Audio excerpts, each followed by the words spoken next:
নুন আর তেল দিয়ে পোস্ত মাখা, কাঁচা পোস্ত, তাই তো? এই যে এই হচ্ছে আমার কাকিমা, আর এই কাকিমা আজকে মাখছে পোস্ত, আর খাওয়া হচ্ছে আমাদের গরমের মধ্যে পান্তা ভাত।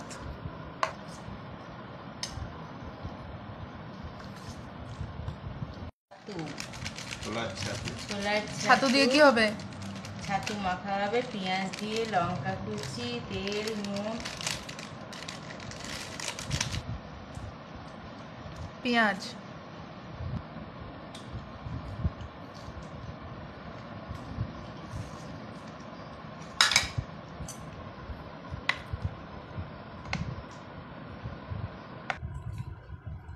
জল আর দেব ছাতু মাখা।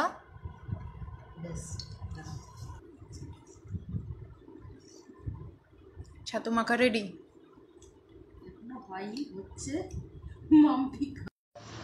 এই হচ্ছে গরমের রাতে আমাদের পান্তা ভাত, জল দেওয়া ভাত। হ্যাঁ, জল দেওয়া ভাত।